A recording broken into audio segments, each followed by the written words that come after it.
अस्सलामु अलैकुम वरहमतुल्लाह। महतरम मेरे प्यारे साथियों, आज आप हजरात के सामने लैलतुल क़द्र की रात जागना 1000 महीनों से अफजल है। बहुत ही खूबसूरत बयान सामीईन किराम खिताब फरमा रहे हजरत मौलाना जर्जीश अंसारी साहब। ज़रूर सुनिए और हमारे इस चैनल को सब्सक्राइब कीजिए ताकि नए नए बयानात आपको सुनने को मिले। लैलतुल क़द्र का जागना 1000 महीनों की इबादत से ज्यादा बेहतर है। 1000 महीने की इबादतें एक तरफ और उस रात की इबादत एक तरफ। 1000 महीनों को डिवाइड कीजिए 12 से। एक महीने में 12, एक साल में 12 महीने होते हैं ना, 12 से डिवाइड कीजिए। 83 या 84, 83 या 84 साल बनते हैं। एक रात का जाग लेना 83 या 84 साल की इबादत से बढ़कर शहरु रमजान अल्लज़ी उन्ज़िला फ़ीहिल कुरान। आप और दिनों में नमाजें पढ़िए, एक नमाज का सवाब 10 नमाज के बराबर। रमजान में एक रकात का सवाब 70 रकात के बराबर। अल्लाह ने रमजान के महीने की इबादतों को बढ़ा दिया, इसलिए कि इस महीने के अंदर कुरान नाजिल हुआ। कुरान जिस महीने में नाजिल हुआ अल्लाह ने उसको सैयद शुहूर बना दिया। कुरान जिस शहर में नाजिल हुआ अल्लाह ने उसको उम्मुल कुरा बना दिया। कुरान रमजान के जिस महीने की जिस रात में नाजिल हुआ अल्लाह ने उस रात को भी मामूली रात नहीं रहने दिया। लैलतुल क़द्र खैरुम मिन अल्फि शहर। ये कुरान की बरकत, ये कुरान का करिश्मा, ये कुरान की खैर व बरकत है मेरे भाइयों। ये कुरान जो जिब्रील लेके आए, जिब्रील तौरात भी लाए, इंजील भी लाए, जबूर भी लाए, लेकिन जिब्रील का मकाम आम फरिश्ते की तरह था। जिब्रील का दर्जा कोई नहीं था, बस वो भी एक आम फरिश्ता थे। लेकिन जब कुरान लेकर आए और मुहम्मदुर रसूलुल्लाह के क़ल्ब अथर पर नाजिल किया गया तो कुरान की बरकत से अल्लाह ने जिब्रील को सैयदुल मलाइका बना दिया, तमाम फरिश्तों का सरदार बना दिया। अब जिब्रील मामूली फरिश्ता नहीं रहे, बल्कि अल्लाह ताला ने सैयदुल मलाइका बना दिया, तमाम फरिश्तों का सरदार बना दिया। कुरान जिस नबी के ऊपर उतरा अल्लाह ने उस नबी को इमामुल अंबिया, तमाम पैगंबरों का इमाम बना दिया, तमाम पैगंबरों का इमाम। और शॉर्ट में एक जुमला कह दूं, कुरान जो पढ़ते हैं या कुरान जो पढ़ाते हैं दुनिया की सबसे बेहतरीन मखलूक। अल्लाह के रसूल ने कहा खैरुकुम मन तअल्लमल कुरान व अल्लमह। तुम में सबसे बेहतर लोग वो हैं, सबसे अच्छे लोग वो हैं जो कुरान को खुद सीखते हैं और दूसरों को सिखाते हैं। सीखने वाले भी सबसे अच्छे और सिखाने वाले भी सबसे अफजल। गौर करो इस सफ़े हस्ती पर। बहुत से लोग केमिस्ट्री भी पढ़ाते हैं, फिजिक्स भी पढ़ाते हैं, बायो भी पढ़ाते हैं, साइंस भी पढ़ाते हैं, मैथ भी पढ़ाते हैं। उनसे कोई शिकायत नहीं है मेरे भाइयों, आप गलत नहीं करते हैं, अच्छी बात है। लेकिन दुनिया के सबसे बेहतर इंसान वो हैं जो कुरान सीखते भी हैं और सिखाते भी हैं। इसलिए कि जो कुरान सीखेगा, जो सिखाएगा, उसका ऑटोमेटिकली ताल्लुक उसका कांटेक्ट फिजिक्स से भी होगा, केमिस्ट्री से भी होगा, फलकियात से भी होगा, बायो से भी होगा, साइंस से भी होगा, मैथ से भी होगा। क्योंकि कुरान तमाम उलूम का सरचश्मा है, सारे उलूम कुरान से निकलते हैं मेरे भाइयों। एक मैथ का जानकार जब कुरान पढ़ता है तो पूरा कुरान उसको मैथमेटिक्स की किताब नजर आती है। एक साइंस का जब कुरान पढ़ता है तो उसको पूरा कुरान साइंस की किताब नजर आती है। एक बायो पढ़ने वाला जब कुरान को पढ़ता है तो उसको पूरा कुरान बायो नजर आता है। मेरे भाइयों, कुरान सारे उलूम का सरचश्मा है। जिसने पढ़ा इज़ा समाउन फतरत, जब आसमान फट जाएगा, तो माहिर फलकियात ने रिसर्च करके कहा कि कुरान बिल्कुल सच्ची किताब है, एक दिन आसमान फटेगा। जिस साइंटिस्ट ने पढ़ा कुरान में लिखा इज़ा शम्सु कुव्विरत, जब सूरज को लपेट दिया जाएगा। सूरज को लपेटने का मतलब सूरज की गर्मी को लपेटना यानी धीरे धीरे सूरज लपेट दिया जाएगा, यानी उसकी रोशनी कम होती चली जाएगी, कम। और आज भी साइंस यही कहती है कि सूरज की गर्मी धीरे धीरे कम हो रही है, और जितनी गर्मी सूरज की कम होती है, जमीन अपने ऊपर इंसानों को जिंदा रखने के लिए, अनाज और गल्ले को जिंदा रखने के लिए सूरज की मकनातीसी कशिश इस जमीन को उतना अपने ऊपर खींच लेती है। देख रहे हैं आप, ये आज की साइंस कह रही है सूरज जितनी गर्मी कम करता है, जमीन उतनी गर्मी हासिल करने के लिए सूरज की मकनातीसी कशिश, सूरज की चुंबक वाली कशिश जमीन को अपने ऊपर खींच लेती है। एक दिन सूरज की गर्मी कम होते होते जब कम होती जाएगी और जमीन ऊपर की तरफ बढ़ती जाएगी, और एक दिन ऐसा आएगा कि सूरज की गर्मी बिल्कुल कम हो जाएगी और जमीन ऊपर होते होते इतने ऊपर पहुंच जाएगी कि सूरज और जमीन के दरमियान सिर्फ 1 मील का फासला रह जाएगा। इसी को अल्लाह के नबी ने फरमाया, तकूनु शम्सु यौमल क़यामत का मिक़दार मील, कयामत के दिन ये सूरज 1 मील के फासले पर होगा। सूरज अपनी गर्मी धीरे धीरे कम करता जा रहा है और सूरज की मकनातीसी कशिश इस जमीन को धीरे धीरे ऊपर की तरफ खींचती जा रही है। ये आज की साइंस ने रिसर्च करके बता दिया। 1400 साल पहले कुरान ने जो कहा था, आज माहिरीन फलकियात इस नतीजे पर पहुंच रहे हैं कि कुरान बिल्कुल सच्ची किताब है। कुरान ने 1400 साल पहले ज़कात देने का हुक्म दिया और ज़कात का जो सिस्टम बताया अल्लाह के नबी ने, हैं? आप गौर कीजिए, बहुत आसान है। साहिब हैसियत हो, इस्तिताअत हो, हमने कह दिया 40 रुपए में 1 रुपया, 100 रुपए में 2.5 रुपए, 1000 रुपए में 25 रुपए, 1 लाख में 2500 रुपए। हम बहुत आसानी के साथ इसका हिसाब किताब जोड़ के बता देंगे। लेकिन अगर कल अल्लाह ताला अडानी को या अंबानी को इस्लाम की दौलत से माला माल कर दे तो बताइए इसकी कितनी ज़कात निकलेगी? जरा कोई जाहिल जोड़ के बताए। अब अडानी जी की करोड़ों अरबों खरबों तो है नहीं, कितनी है ये आप अंदाजा लगा सकते हैं। जब तक आप मैथ नहीं पढ़ेंगे तब तक उसकी ज़कात का हल कैसे निकालेंगे?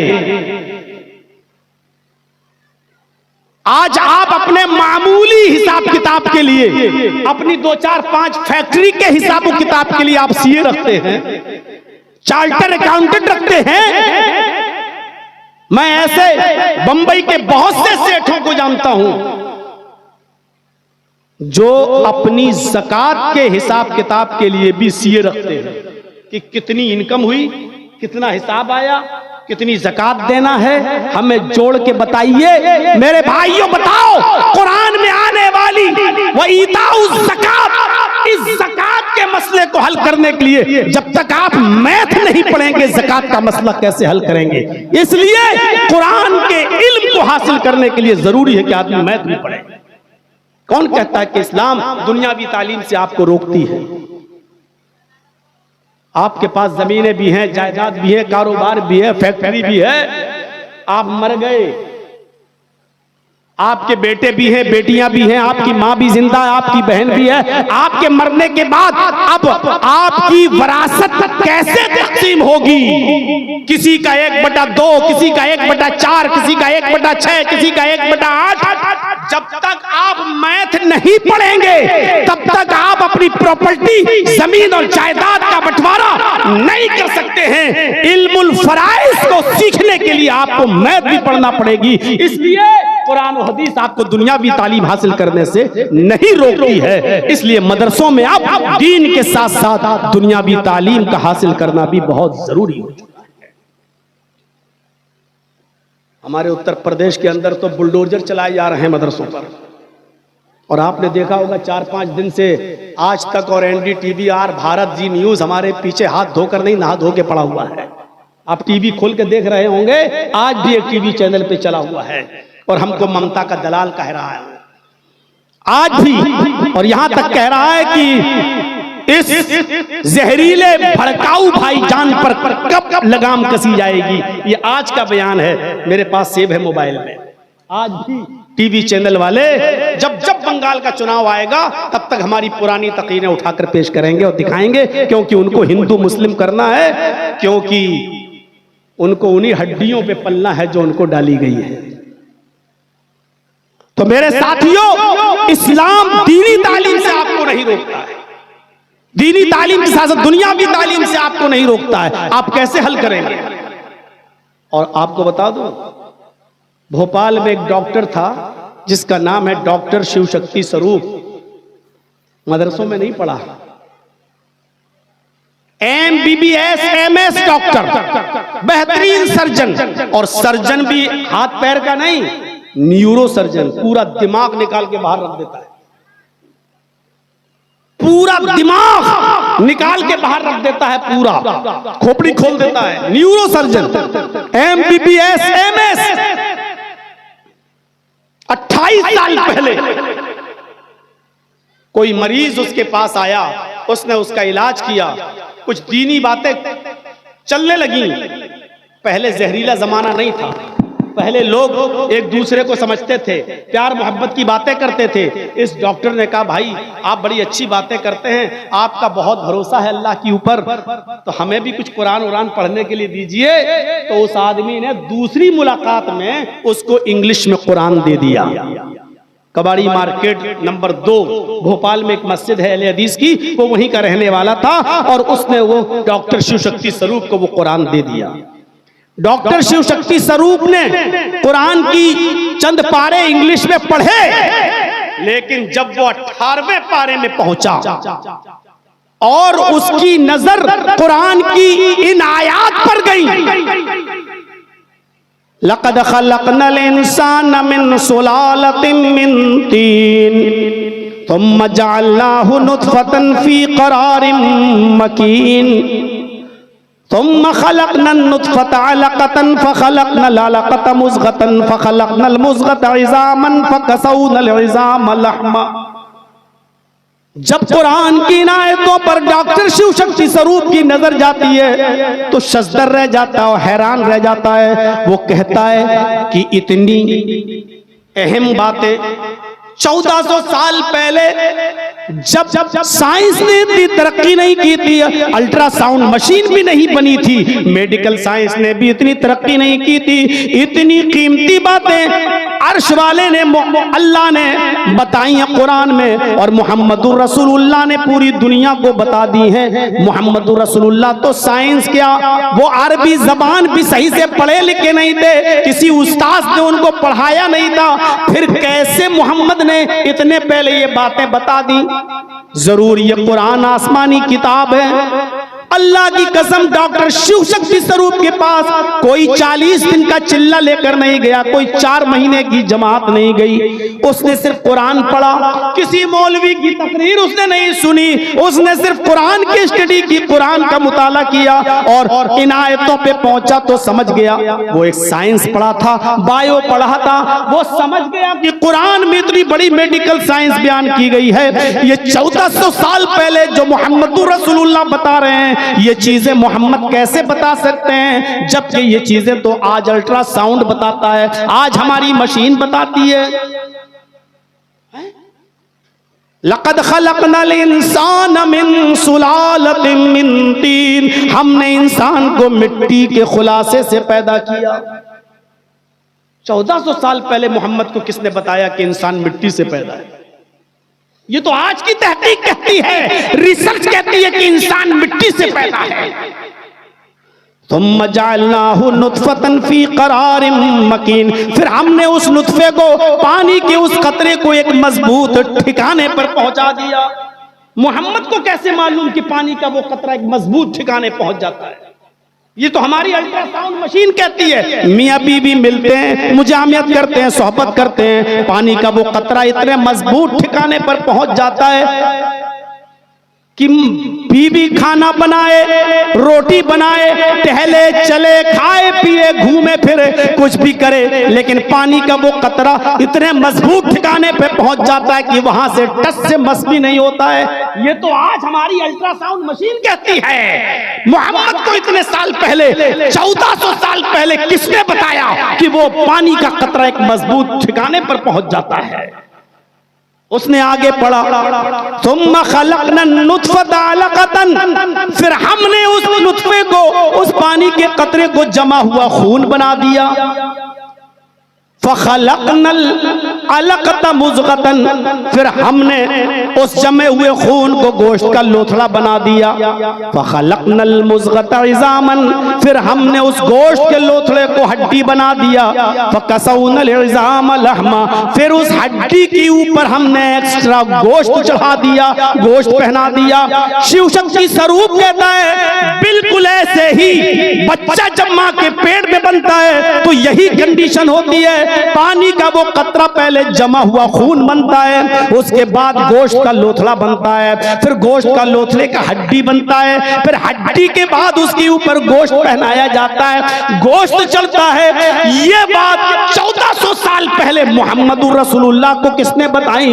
ये कुरान आसमानी किताब है। उसने ये चंद आयतें पढ़ी और पढ़ने के बाद उस जमाने में न फोन चलता था मेरे भाइयों, न मोबाइल था, न नेट का जमाना था। उसने एक आदमी को भेजकर कुरान देने वाले को बुलवाया।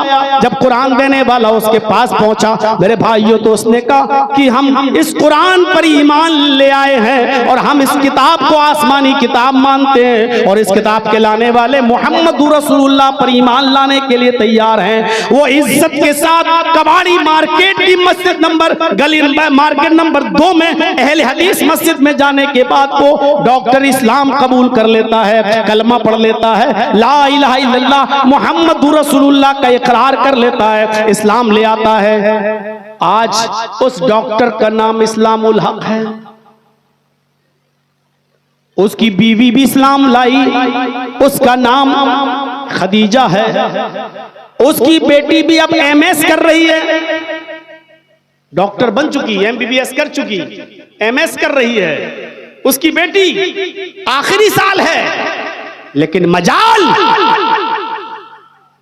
कि वो ऐसी बेपर्दगी के साथ चली जाए। स्कूटी चलाती जरूर है, लेकिन हाथों में ग्लव्स, पैरों में सॉक्स, चेहरे पे, जिस्म पर आबा, चेहरा छिपा।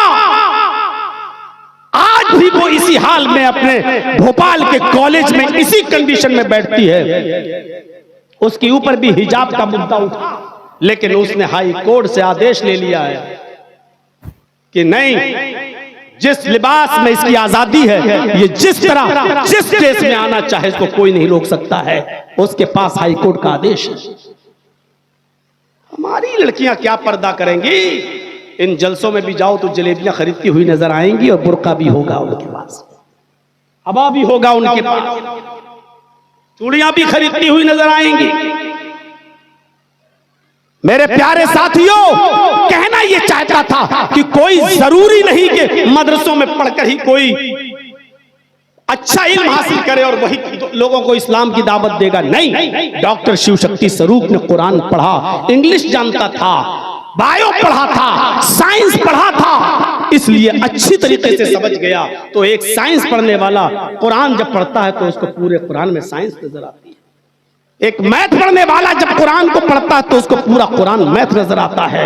फिजिक्स पढ़ने वाला जब कुरान को पढ़ता है तो उसको पूरा कुरान फिजिक्स नजर आता है। केमिस्ट्री पढ़ने वाला जब कुरान को पढ़ता है तो उसको पूरा कुरान केमिस्ट्री नजर आता है। मेरे भाइयों, अंदाजा लगाइए, इसीलिए अल्लाह के नबी ने फरमाया खैरुकुम मन तअल्लमल कुरान व अल्लमा, दुनिया में सबसे बेहतर लोग वो हैं जो कुरान को पढ़ते हैं और पढ़ाते हैं, सीखते हैं और सिखाते हैं। इसलिए कि कुरान तमाम उलूम का सरचश्मा है,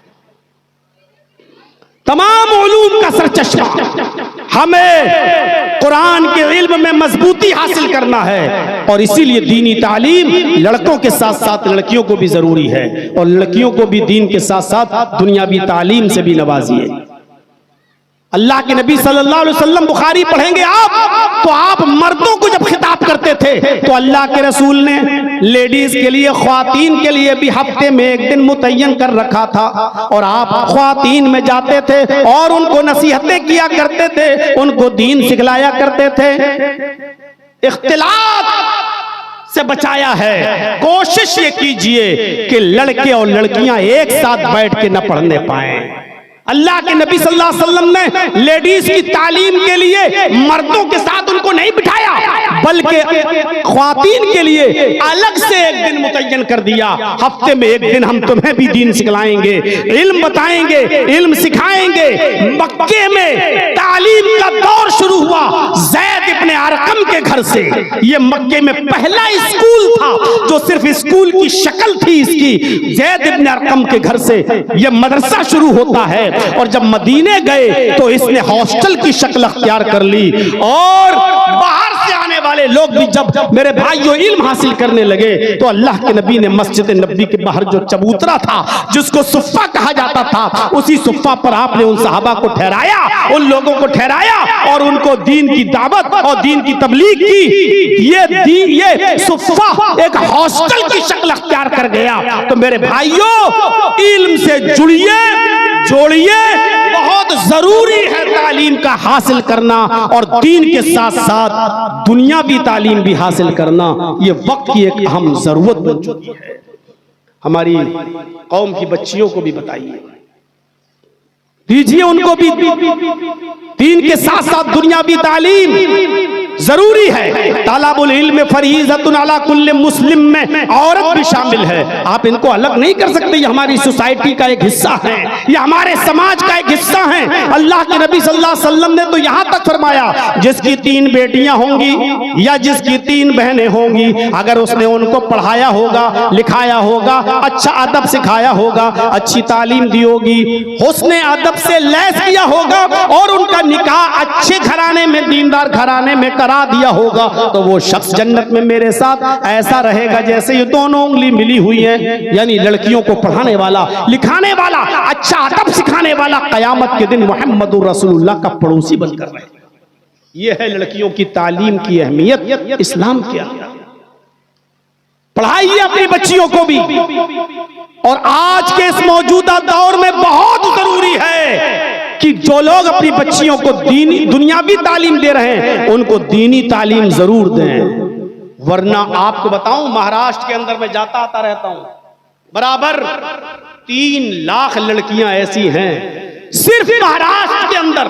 हम पूरे हिंदुस्तान की बात नहीं कर रहे हैं, सिर्फ महाराष्ट्र में 3 लाख लड़कियां ऐसी हैं जिन्होंने कोर्ट में एप्लीकेशन दे रखी है, मेरा नाम मरियम है, मेरा नाम जैनब है, मेरा नाम गुलफशा है, मेरा नाम जुर्रीन है, मेरा नाम ये है, सायरा है, साइमा, ये मेरे नाम है। मेरी उम्र इस वक्त 17 साल की है, अभी मैं अपनी मर्जी से शादी नहीं कर सकती।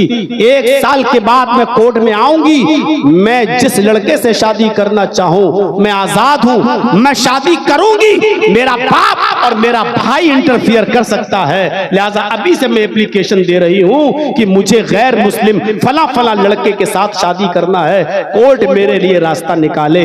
3 लाख लड़कियों की एप्लीकेशन है, मुस्लिम लड़कियों की एप्लीकेशन है, सिर्फ महाराष्ट्र ही महाराष्ट्र के अंदर कोर्ट में दी जा चुकी है।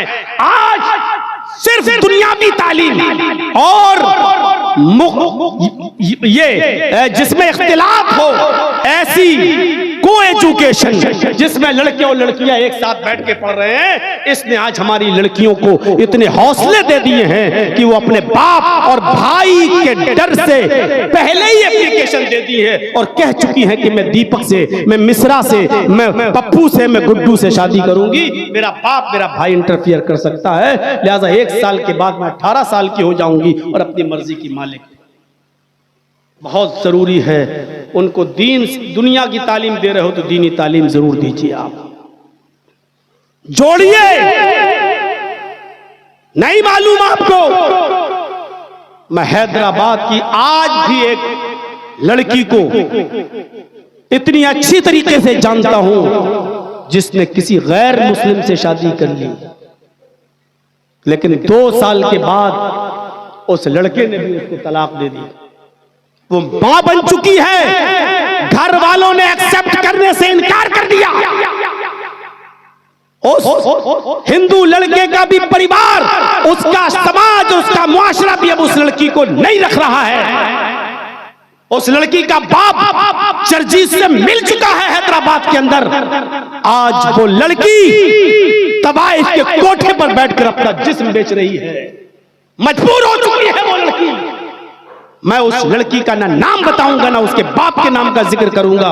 इतना बता देना चाहता हूं मेरी कौम की बच्चियों, होशियार रहो, ये तुम्हें अपने घर की बहू नहीं बनाएंगे।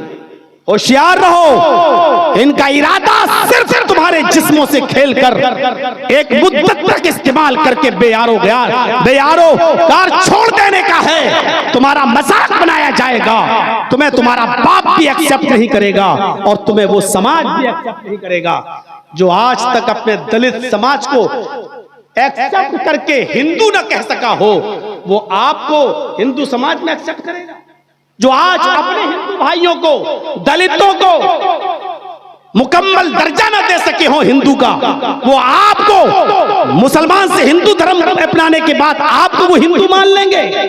नहीं, इस वहमो ख्याल में मत रहिएगा, आप बहुत बड़े धोखे में हैं। इन बच्चियों को दुनियावी तालीम के साथ साथ दीनी तालीम दीजिए कि मदरसा लेपिस फर्स्ट कॉलेज फॉर चिल्ड्रन, माँ की गोद ये बच्चे का पहला मदरसा होती है।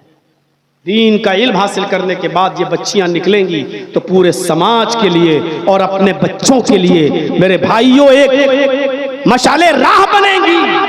क्योंकि एक मर्द, एक आदमी खुद अपने को फायदा पहुंचा सकता है, लेकिन एक औरत पूरे खानदान की इस्लाह करती है।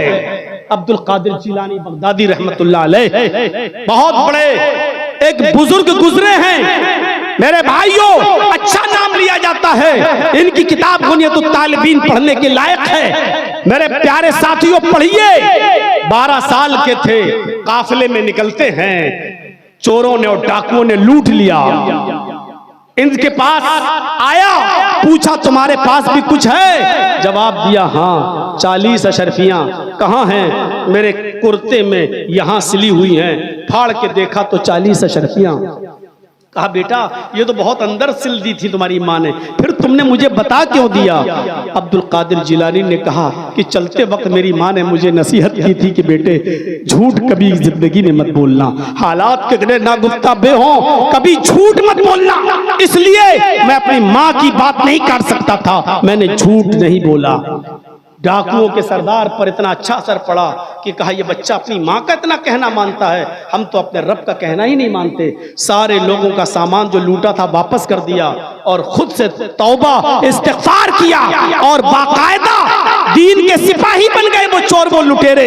एक छोटे से बच्चे को ऐसा किरदार, ऐसा बनाने में उसकी माँ का किरदार रहा। तो माँ अपने बच्चे को नेक बनाती है, माँ अपने बच्चे की बेहतर तरबियत करती है। इसके बरक्स सुल्तान डाकू की माँ को देख लो।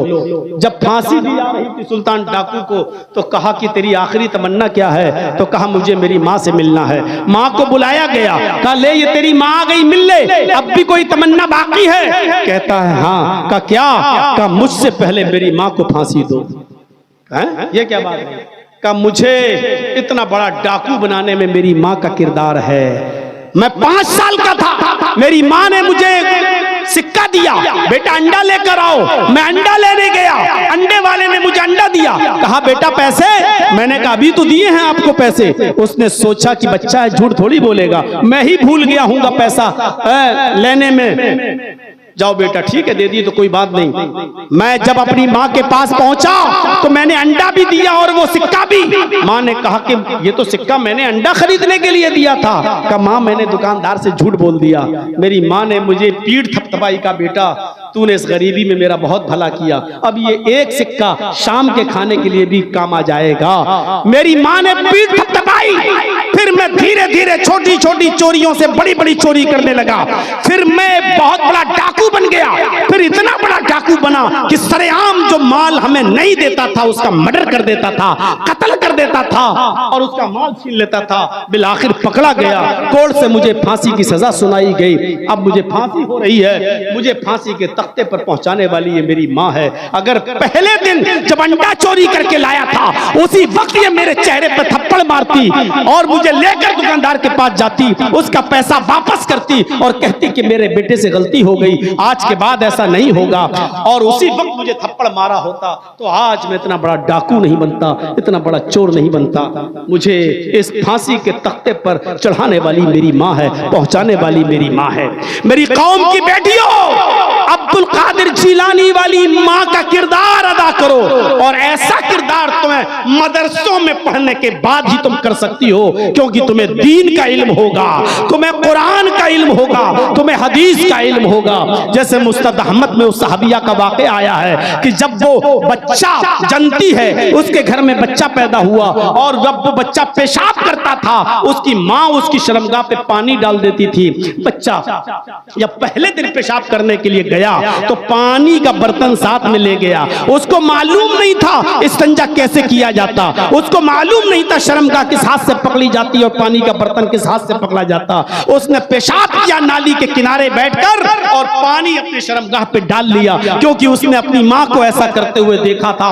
माँ दूर से देखती है, आसमान पे नजर डालती हो कहती है, अल्लाह मैं कामयाब हो गई, मैं अपने बेटे को जो सिखाना चाहती थी मैंने सिखा दिया, अपने बेटे को जो तरबियत देना चाहती थी वो तरबियत मैंने अपने बेटे को दे दी। आजकल की माएं अपने 8 और 10-10 साल के बच्चों की पैंट की चेन खोलकर नालियों पे खड़े होकर पेशाब करवाती हैं। स्कूलों में, यूनिवर्सिटियों में आपको दुनियावी इल्म तो मिल जाएगा लेकिन तरबियत नहीं मिलेगी। आज भी कॉलेज और यूनिवर्सिटी से पढ़ने वाले हजारों बीकॉम और एमकॉम, बीएससी और एमएससी करने वाले, पीएचडी करने वाले आपको ऐसे मिलेंगे जो सड़क के किनारे खड़े होकर नालियों के पास पैंट की चेन खोलकर गधे या कुत्ते की तरह तुम्हें पेशाब करते हुए नजर आएंगे।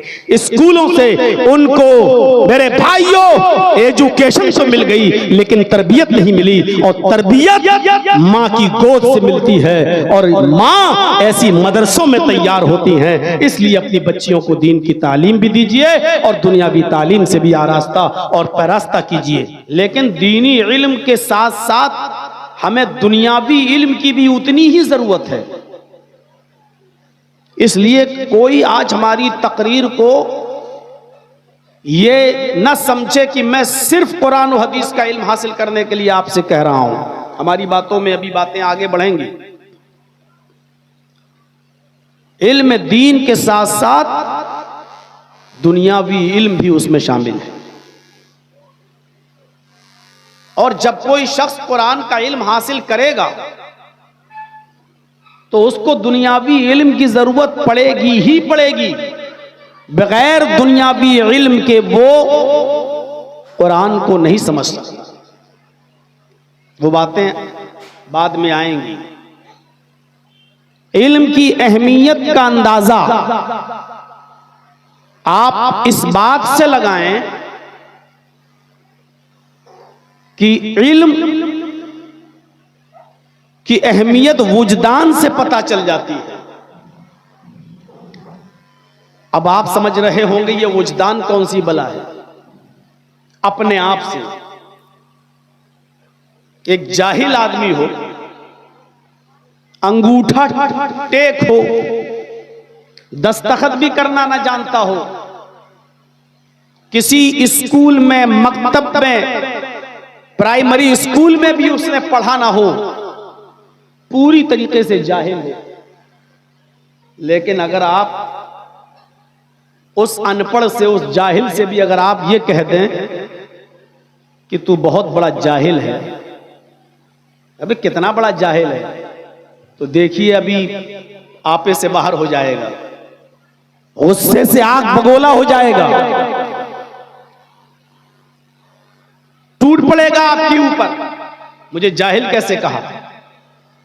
और फिर वो अपनी असली की हालत पे आ जाएगा, बे तू जाहिल, तेरा बाप जाहिल, तेरा खानदान जाहिल, मुझे जाहिल कहता।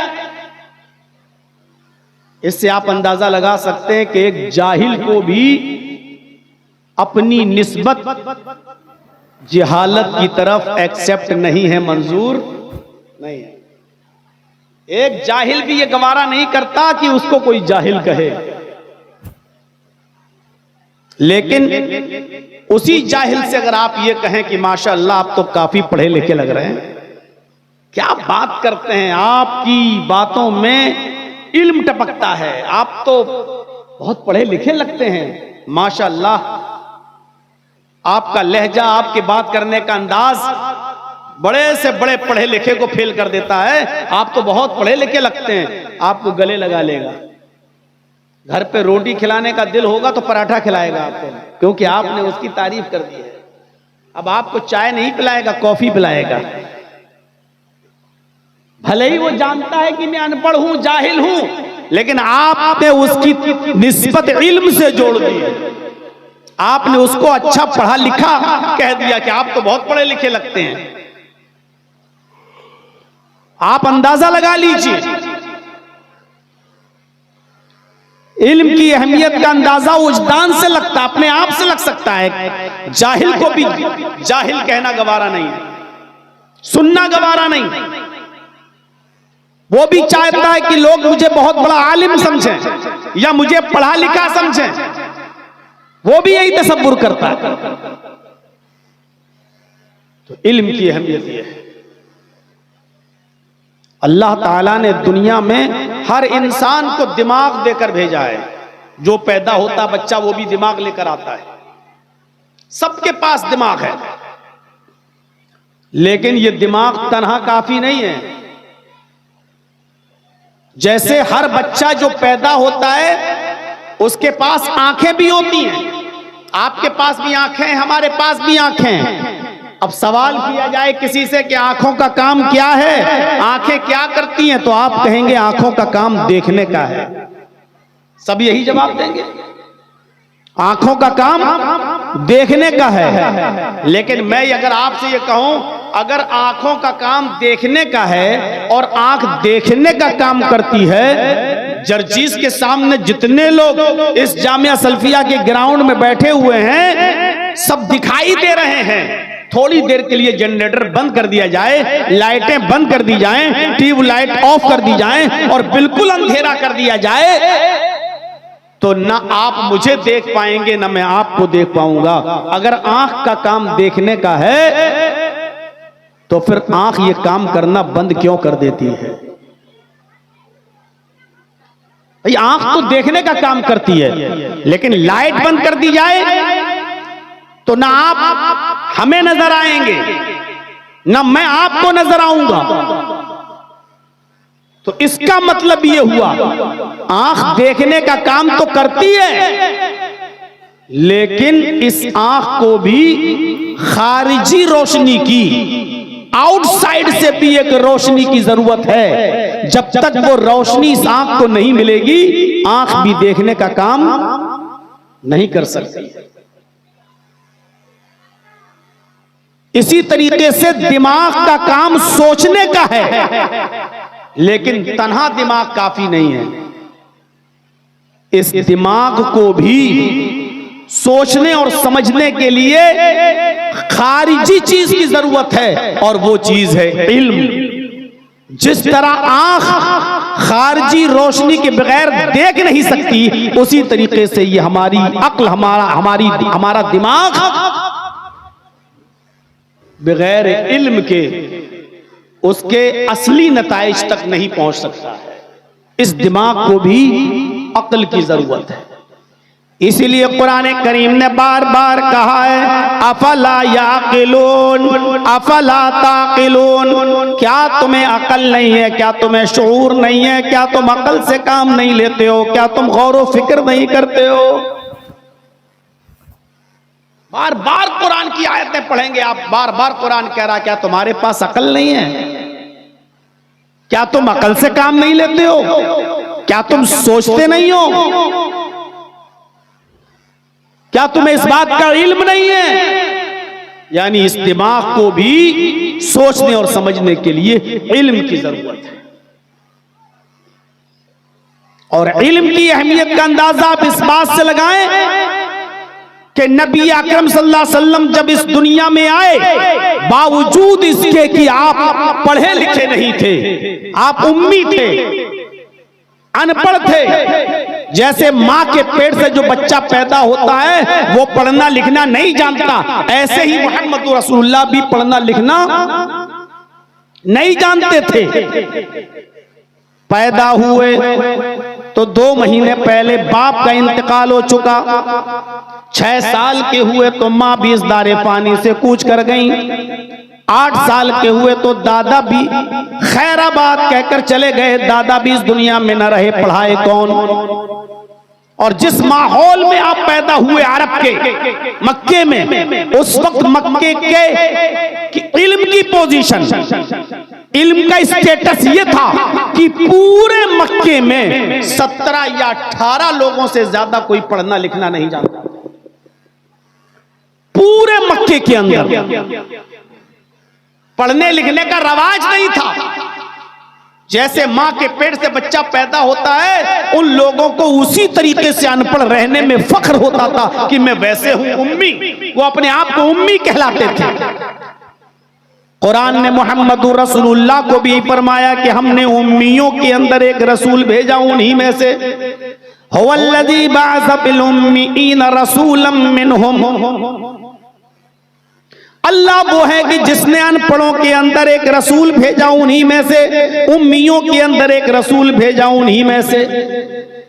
इससे पता चलता है कि अरब का मिजाज और मक्के का मिजाज अनपढ़ रहने का था। पूरे मक्के में 17 और 18 से ज्यादा, 17 या 18 लोगों से ज्यादा कोई पढ़ना लिखना नहीं जानता था। लेकिन आपको इल्म से इतनी मोहब्बत थी, नबी बनने के बाद, रसूल बनने के बाद आपको इल्म से ऐसा शौक़ था, आपको इल्म से ऐसी मोहब्बत थी कि आप इल्म की ज्यादती की दुआएं मांगा करते थे और पढ़ा करते थे, रब्बी ज़िदनी इल्मा, इलाहुल आलमीन मेरी इल्म में ज्यादती अता फरमा। अल्लाह के नबी उठते बैठते चलते फिरते ये दुआ पढ़ते रहते थे, और रब्बी ज़िदनी इल्मा, अल्लाह मेरे इल्म में ज्यादती अता फरमा। नबी होकर, रसूल होकर आप इस दुआ को पढ़ा करते थे, रब्बी ज़िदनी इल्मा। जो बच्चे मदरसों में पढ़ते हैं और जो स्कूलों में पढ़ते हैं, कॉलेज में पढ़ते हैं, उन बच्चों को भी इस दुआ को अपना वजीफा बनाना चाहिए। उठते बैठते चलते फिरते वो भी ये दुआ पढ़ते रहा करें, रब्बी ज़िदनी इल्मा, अल्लाह मेरे इल्म में ज्यादती अता फरमा, अल्लाह मुझे इल्म से नवाज, अल्लाह मुझे इल्म अता फरमा। नबी अकरम ये दुआ पढ़ा करते थे, रब्बी ज़िदनी इल्मा, आय अल्लाह मेरे इल्म के अंदर ज्यादती अता फरमा। फर्ज नमाजों के बाद जो दुआएं पढ़ी जाती हैं, फर्ज नमाजों के बाद जो दुआएं पढ़ी जाती हैं, उन दुआओं में एक दुआ अल्लाह के नबी सल्लल्लाहु अलैहि वसल्लम ने ये भी सिखलाई कि लोगों तुम ये दुआ पढ़ा करो, अल्लाहुम्मा इन्नी अस्अलुका इल्मन नाफिआ व रिज़्क़न तय्यबा व अमलन मुतक़ब्बला। इल्म की अहमियत का अंदाजा आप लगाइए। हर फर्ज नमाज के बाद जो दुआएं पढ़ी जाती हैं, हदीसों से साबित हैं, अस्तगफिरुल्लाह, अल्लाहुम्मा अंतस सलाम व मिनकस सलाम, अल्लाहुम्मा इन्नी अला ज़िक्रिका व शुक्रिका व हुस्न इबादतिक, आयतुल कुर्सी, कुल औज़ु बिरब्बिल फलक, कुल औज़ु बिरब्बिन नास, कुल हुवल्लाहु अहद। जो दुआ, ला इलाहा इल्लल्लाह वहदहु ला शरीका लह, लहुल मुल्क व लहुल हम्द व हुवा अला कुल्लि शैइन कदीर, जो ये दुआएं पढ़ी जाती है फर्ज नमाजों के बाद, उन्हीं फर्ज नमाजों के बाद अल्लाह के नबी ने ये भी दुआ बताई कि ये दुआ भी पढ़ा करो, अल्लाहुम्मा इन्नी अस्अलुका इल्मन नाफिआ, आय अल्लाह मैं तुझसे सवाल करता हूं ऐसे इल्म का जो नफा बख्श हो, ऐसा इल्म अता फरमा जो नफा दे, जो प्रॉफिट, लाभ पहुंचाए। हमें ऐसे इल्म से नवाज जो नफा बख्शे, व रिज़्क़न तय्यबा, और अल्लाह ऐसा रिस्क हमें अता फरमा जो पाकीज़ा हो, हलाल रोजी अता फरमा। दिन भर में 5 मरतबा अगर कोई शख्स ये दुआ पढ़ेगा तो हराम रोजी की तरफ कभी बढ़ेगा? कितना इल्म से उसको नवाजा जाएगा। आय अल्लाह मुझे ऐसा इल्म अता फरमा जो नफा बख्श हो, व रिज़्क़न तय्यबा, और ऐसा रिज़्क़ अता फरमा जो हलाल हो, जो पाकीज़ा हो, व अमलन मुतक़ब्बला, और ऐसे अमल की मुझे तौफीक दे जो काबिल कबूल हो, जो भी अमल करूं वो कबूल हो जाए। ऐसा अमल हम ना करें जो कबूल ही ना हो। आय अल्लाह मुझे ऐसे अमल करने की तौफीक अता फरमा जो शर्फ कबूलियत बख्शा जाए, जो हम करें और फौरन कबूल हो जाए। ये दुआ सिखलाई मोहम्मद रसूलुल्लाह ने। उस शख्स ने ये दुआ बताई जो खुद अनपढ़ था, वो जिसने कभी मदरसे में तालीम हासिल नहीं की, जिसने कभी किसी के सामने जानुए तलम्मुस तह नहीं किया, उसने हमें ये दुआ बताई।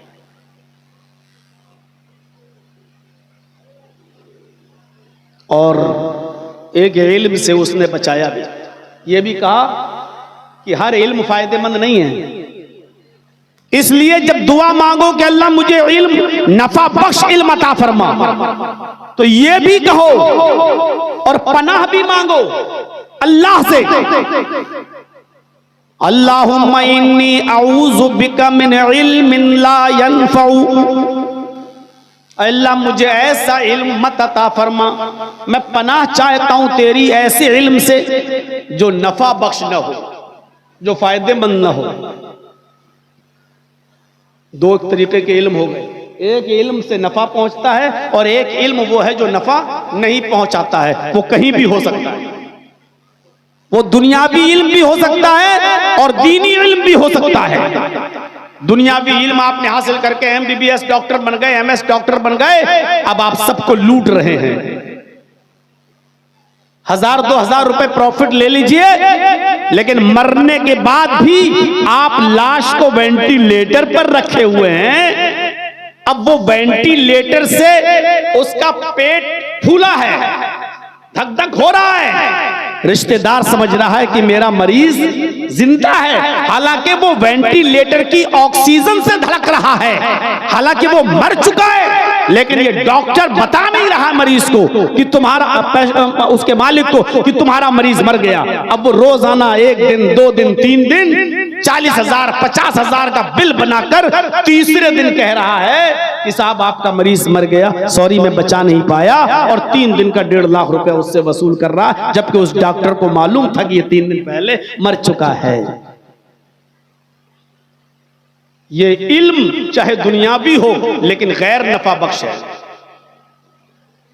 और कुरान और हदीस का इल्म हासिल करने के बाद भी अगर गैर नफा बख्श हो, ना आप उससे फायदा उठाएं ना कोई दूसरा उससे फायदा उठाए, तो ये भी गैर नफा बख्श इल्म है। इसलिए फरमाया ये दुआ मांगा करो कि अल्लाह मुझे ऐसे इल्म से नजात अता फरमा जो नफा बख्श ना हो। अल्लाह के रसूल सल्लल्लाहु अलैहि वसल्लम ने कभी सदका नहीं खाया।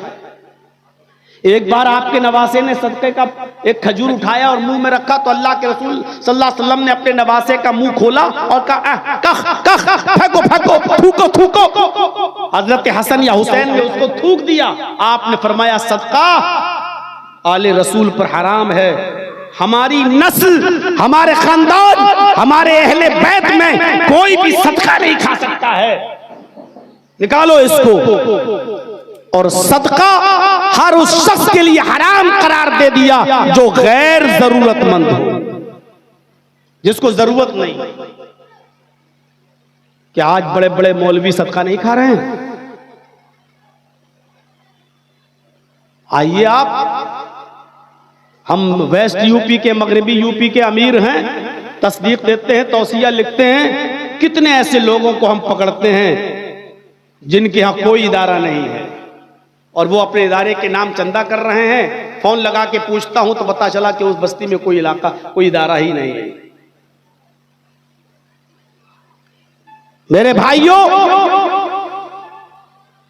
इल्म चाहे दीनी हो, अगर वो नुकसान पहुंचाने के लिए आप या गलत इस्तेमाल कर रहे हैं तो वो चीज गलत है। और किसी ने पूछा था कि दुनिया में सबसे ज्यादा ताकतवर चीज क्या है? जवाब दिया लोहा। कहा सही बोले हो, लोहे से भी ज्यादा ताकतवर चीज क्या है? जवाब दिया, आग, जो लोहे को पिघला देती है। हाँ ठीक है। आग से भी ज्यादा ताकतवर भी कोई चीज है? जवाब दिया, हाँ, पानी, जो आग को भी बुझा देती है। अच्छा, पानी से भी ज्यादा ताकतवर कोई चीज है? तो जवाब दिया, हाँ, इंसान, जो पानी भी पी जाता है। कहा इंसान से भी ज्यादा ताकतवर कोई चीज है? तो जवाब दिया, हाँ, मौत, जो इंसान को भी खा जाती है। कहा मौत से भी ज्यादा ताकतवर कोई चीज है? जवाब दिया, हाँ, सदका, जो मौत को टाल देता है। अच्छा, सदके से भी ज्यादा ताकतवर कोई चीज है?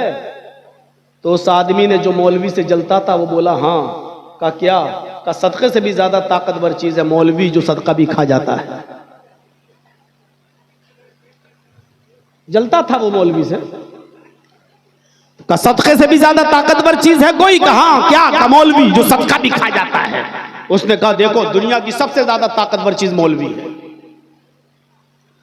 मैं ऐसे दिल जले इंसान को बताना चाहता हूं कि मौलवी भी गलत हो सकता है, डॉक्टर भी गलत हो सकता है, दीन की तालीम हासिल करने के बाद भी आदमी बिगड़ सकता है, और दुनिया की तालीम हासिल करने के बाद भी आदमी बिगड़ सकता है।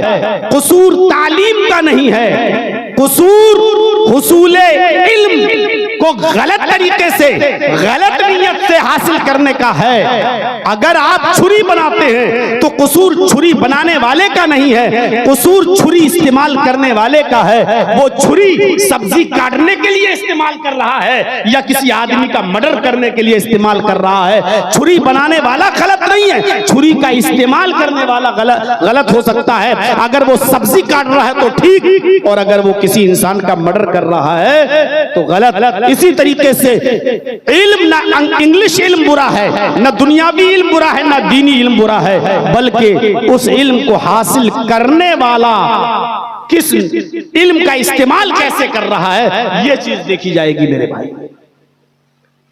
यही जबान है।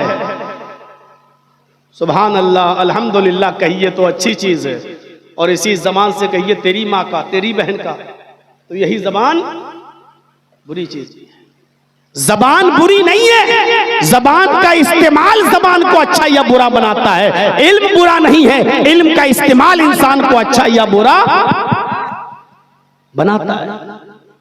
इसीलिए अल्लाह के नबी सल्लल्लाहु अलैहि वसल्लम ने इल्म दीन को इतनी अहमियत दी, फरमाया मन खराजा फी इल्म, जो इल्म के रास्ते में निकला, जो इल्म को हासिल करने के लिए निकला, वह फी सबीलिल्लाह, वो जब तक इल्म हासिल करता है वो अल्लाह के रास्ते में होता है। वो जब तक इल्म हासिल करता है वो अल्लाह के रास्ते में होता है, उसको फी सबीलिल्लाह रहने का सवाब मिलता है, वो अल्लाह के रास्ते में है। हत्ता यरजिया, यहाँ तक कि वो हुसूल इल्म के बाद अपने घर लौट ना आए।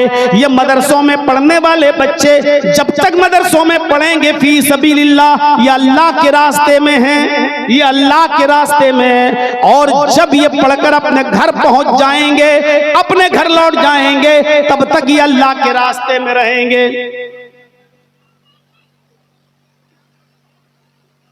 इसीलिए अल्लाह के नबी जनाब मोहम्मद रसूलुल्लाह सल्लल्लाहु अलैहि वसल्लम ने इल्म दीन की अहमियत को इस अंदाज से पेश करते हुए फरमाया कि अद-दुनिया मलऊनतुन व मलऊनुम मा फीहा, पूरी की पूरी दुनिया मलऊन है, पूरी की पूरी दुनिया काबिले लानत है, पूरी की पूरी दुनिया मलऊन है।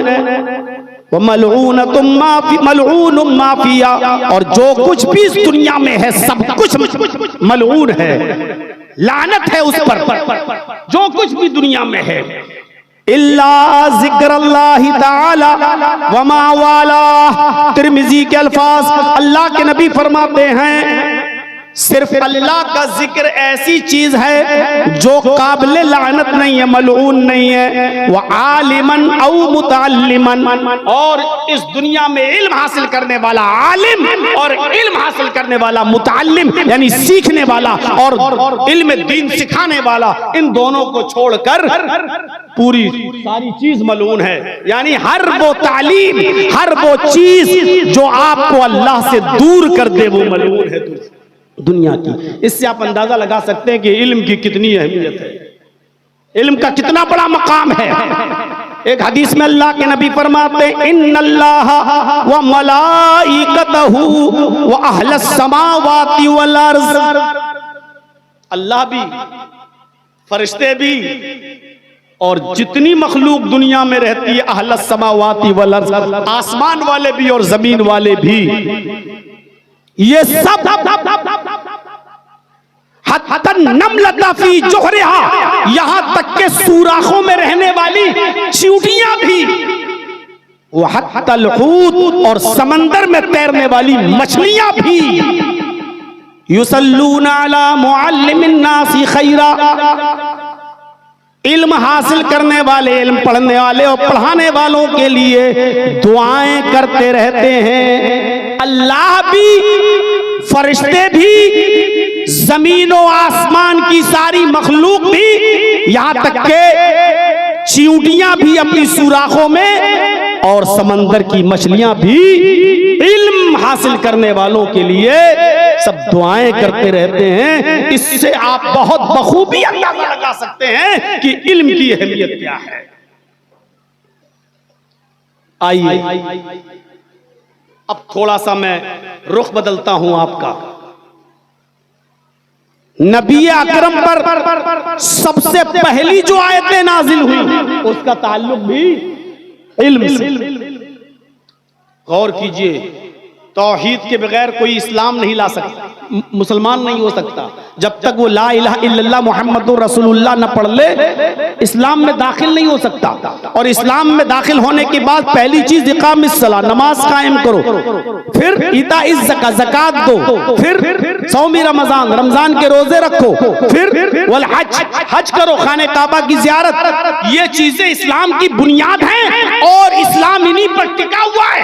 लेकिन मुहम्मदुर रसूलुल्लाह गारे हिरा में मौजूद है, वो गारे हिरा जहां आज भी लोगों को जाने में उसकी ऊंचाई देखते हैं नीचे से तो वहां तक पहुंचने में डर लगता है। अल्लाह के नबी उस गारे हिरा में हैं, रात के अंधेरे में, अभी नबी नहीं बने, उस गारे हिरा में जिब्राइल आते हैं और आकर कहते हैं इक़रा या मोहम्मद, आए मोहम्मद पढ़ो, आए मोहम्मद पढ़ो। आपने कहा माना बिकारी में पढ़ना नहीं जानता, क्या पढ़ूं, मैं तो पढ़ना ही नहीं जानता।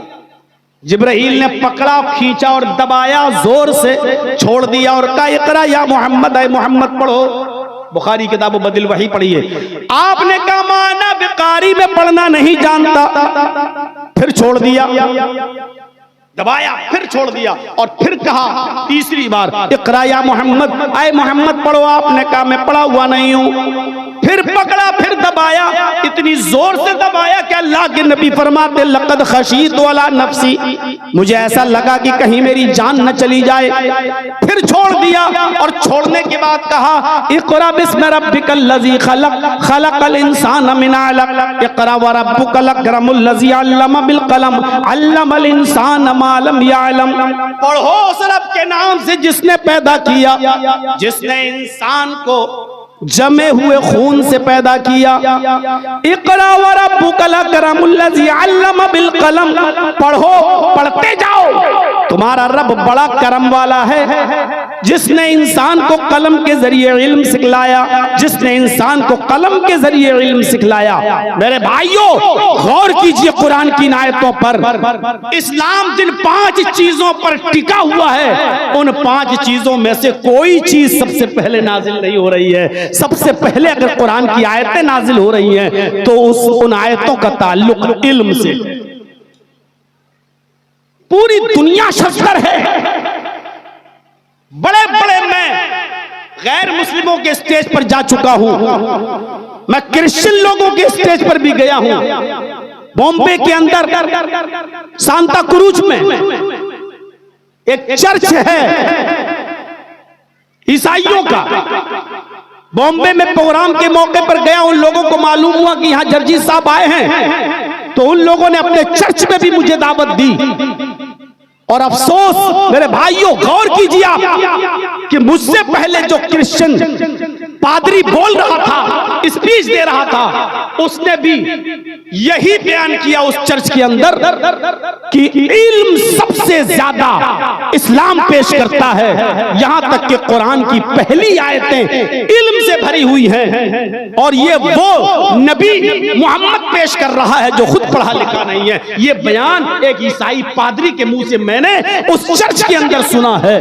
गौर कीजिए आप, ये इस्लाम की बुनियादी तालीम है जो नमाज का हुक्म नहीं दे रही है, रोजे का हुक्म नहीं दे रही है, ज़कात की तालीम नहीं दे रही है, हज के बारे में नहीं बता रही है, जन्नत जहन्नम के बारे में नहीं बता रही है, पड़ोसियों के हुकूक, गैर मुस्लिमों के हुकूक, जानवरों के हुकूक पर चर्चा नहीं कर रही है। सबसे पहले हुक्म दे रही है कि पढ़ो पढ़ो, इल्म हासिल करो। मेरे भाइयों, गैर मुस्लिम सबसे ज्यादा कुरान की इस आयत को पसंद करते हैं और वो अपनी तकरीरों में, अपनी स्पीच में पेश करते हैं। हजरत, अभी तक आपका हुआ नहीं है, इनसे कह रहा हूं, अभी तक हुआ नहीं है आपका। बहुत लेफ्ट डाउन करते हो आप, थोड़ा थोड़ा नीचे कर लो भाई, पीछे भी लोग बैठे हैं, नीचे करो चैनल को, तो मीनार नहीं है, नीचे करो, पीछे भी लोग बैठे हुए हैं। तो ये इल्म है। वो चाहता तो सबसे पहले ला इलाहा इल्लल्लाह की दावत दे सकता था, वो चाहता तो नमाज का हुक्म दे सकता था, लेकिन कुरान की पहली आयतें जो गारे हिरा में नाजिल हो रही हैं, वो क्या कह रही हैं? पढ़ो। और क्या कह रही हैं? उस रब के नाम से पढ़ो जिसने पैदा किया। सब जानते थे कि दुनिया किसने पैदा की, अरब के जाहिल भी जानते थे ये दुनिया बनाने वाला कौन है। आज के मौजूदा इस दौर में एक पढ़ा लिखा और अंग्रेजी जबान का एक्सपर्ट जावेद अख्तर जैसा आदमी नहीं समझ पा रहा है कि ये दुनिया कैसे बनी, किसने बनाई, बनाने वाला कौन, उसका मुनकिर। लेकिन अरब के जाहिल जानते थे कि ये दुनिया बनाने वाला कौन है। अरब के लोग अल्लाह का इनकार नहीं करते थे, कतई इनकार नहीं करते थे। कुरान उनके बारे में कहता है, आए मोहम्मद सल्लल्लाहु अलैहि वसल्लम, आप इनसे पूछो मन खलक़स समावाति वल अर्ज़, जमीन व आसमान का खालिक कौन है, तो ये यही जवाब देंगे अल्लाह। इनसे पूछो कि आसमान से बारिश कौन बरसाता है, ये यही जवाब देंगे अल्लाह। इनसे पूछो कि युखरिजुल हय्य मिनल मय्यति व मिनल मय्यति, इनसे पूछो कि जिंदा से मुर्दा को और मुर्दा से जिंदा को कौन निकालता है, अंडे से मुर्गी का बच्चा और मुर्गी से अंडा, जानदार से बेजान चीज और बेजान से जानदार चीज कौन निकालता है, तो ये यही जवाब देंगे अल्लाह। अल्लाह का इनकार नहीं करते थे, वो भी जानते थे कि एक छोटी सी सुई और माचिस का खोखला जब बगैर किसी बनाने वाले के नहीं बन सकता, तो ये जमीन, ये आसमान, ये चांद, ये सितारे, ये सूरज, ये सैयारे, ये कहकशाएं बगैर बनाने वाले के कैसे वजूद में आ जाएगा, बगैर बनाने वाले के कैसे अमल में आ जाएगा। अरब के लोग भी जानते थे कि ये दुनिया ऐसे ही नहीं बन गई, ये चांद, ये सूरज, ये सितारे, ये सैयारे, ये आसमान से बारिश ऐसे ही नहीं बन गई, इनका बनाने वाला कोई है। इसलिए कहा पढ़ो उस रब के नाम से जिसने पैदा किया। ये सबसे पहले कुरान की आयतें नाजिल हुई और हमें तालीम से जोड़ रही है, इल्म से जोड़ रही है। ये इल्म बढ़ता गया, लोग तालीम हासिल करते गए। अब आगे का मरहला देखिए, जंग होती है, जंगे बद्र। उस जंगे बद्र के अंदर 70 काफिर मारे जाते हैं और 70 ही काफिर कैद किए जाते हैं। अब मैं रुख बदल रहा हूं, दीनी तालीम के बारे में सुन लिया, अब आइए ये दीन ही, यही कुरान और हदीस हमें दुनियावी तालीम की तरफ भी मोड़ रहा है। इसलिए ये कहना कि सिर्फ दीनी तालीम ही का हुक्म है कुरान में, ये गलत है। ये कहना कि सिर्फ इस्लामी तालीम का हुक्म है कुरान और हदीस में, ये गलत है। मेरे भाइयों, आज भी मैं ऐसे बहुत से मदरसों को जानता हूं, पूरा हिंदुस्तान घूमता हूं, बहुत से मदरसों को जानता हूं जहां इंग्लिश पढ़ाई जाती है, ना कुरान और हदीस के अलावा कोई चीज नहीं पढ़ाई जाती है, ना हिंदी है, ना वहां इंग्लिश है, ना मैथ है, कुछ नहीं है वहां।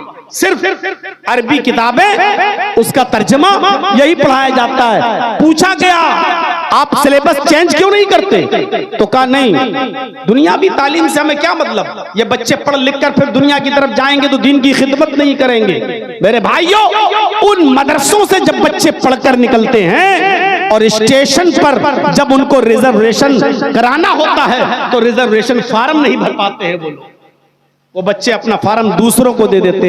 8 साल और 10 साल मदरसे में पढ़ने के बाद भी रिजर्वेशन फार्म नहीं भर पाते। लोग उनको जाहिल समझते हैं कि मदरसे में पढ़ने वाले बच्चे जाहिल हैं। हमारा नजरियाती इख्तिलाफ किसी से हो सकता है, लेकिन शमाइल नदवी जैसे लोग भी मौजूद हैं जो मदरसे से पढ़ के निकले, नदवा के फारिग हैं, लेकिन इंग्लिश में उन्होंने अपने बाप जावेद अख्तर तक को हरा दिया। वो इंग्लिश जिसको फख्र था उस पर, यूएस और यूके जब जाता था जावेद अख्तर, तो वहां के लोग भी उसकी इंग्लिश सुनकर हड़बड़ाते थे और डिक्शनरी खोल के देखते थे कि जावेद अख्तर को इतनी अच्छी इंग्लिश इंडिया में रहने के बाद कहां से आ जाती है। ऐसा पढ़ा लिखा और अंग्रेजी का ज्ञानी और अंग्रेजी जानने वाला आदमी शमाइल नदवी की एक अंग्रेजी नहीं समझ पा रहा है और बार बार पूछ रहा है, साहब ये आप कोई आसान जुमले इस्तेमाल नहीं कर सकते हैं क्या, आप इसको थोड़ा सा आसान जुमलों में नहीं बोल सकते हैं। मैं आपका सही बात तो यह है कि मैं आपकी ये इतनी डिफिकल्ट इंग्लिश समझ नहीं पा रहा हूं। मदरसे के बच्चे जब दुनियावी इल्म हासिल करने पे आते हैं तो दीन के साथ साथ दुनियावी इल्म में भी पुख्ता होते हैं। मेरे भाइयों, हमारा उनसे नजरियाती इख्तिलाफ हो सकता है, लेकिन इस बात में मैं उनसे सहमत हूं कि दीन के साथ साथ दुनियावी इल्म भी हासिल करना इंतहाई जरूरी है। और हमें अपने मुल्क में रहना है तो दीन के साथ साथ दुनिया को भी लेकर चलना पड़ेगा। कुरान हमें कहीं नहीं रोकता है कि दीन के साथ साथ आप दुनियावी इल्म हासिल न करें, बल्कि अल्लाह ने फरमाया आखिरत भी मांगो और दुनिया भी मांगो। ये नहीं कहा, दुनिया को मलून कह दिया, लेकिन ये नहीं कहा कि दुनिया को छोड़ दो, बल्कि कहा कि दुनिया में भी बहुत सी अच्छी चीजें हैं, उनको लो, पकड़ो, हासिल करो। एक दुआ सिखलाई अल्लाह ने।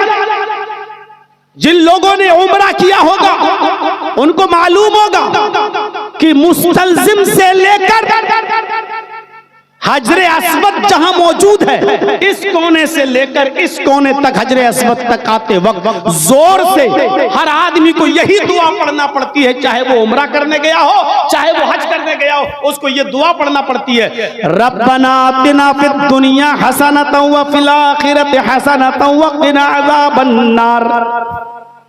रब्बना आतिना फिद दुनिया हसनतन व फिल आखिरति हसनतन व क़िना अज़ाबन नार। ऐ हमारे रब, हमें तू दुनिया की अच्छाइयां अता फरमा और आखिरत की अच्छाइयां भी अता फरमा, आखिरत की भलाइयां भी अता फरमा, व क़िना अज़ाबन नार, और हमको जहन्नम के अजाब से बचा ले, हमको जहन्नम के अजाब से नजात अता फरमा। अल्लाह ने तो दुआ सिखलाई बाकायदा कि दुनिया भी हासिल करो और आखिरत की तमन्ना भी करो। अल्लाह आखिरत की भलाइयां अता फरमा, आतिना फिद दुनिया हसना, और दुनिया की भलाइयां भी अता फरमा, और इसको दुआ करार दिया, ये दुआ मांगा करो। आप दुनिया के बगैर आखिरत नहीं बना सकते। वो मौलवी होंगे जो कहते होंगे दुनिया छोड़ दो, दुनिया से बिल्कुल कतई ताल्लुक हो जाओ। अरे आप बगैर दुनिया के चल ही नहीं सकते, लेकिन दुनिया को जरूरत के तहत इस्तेमाल करो।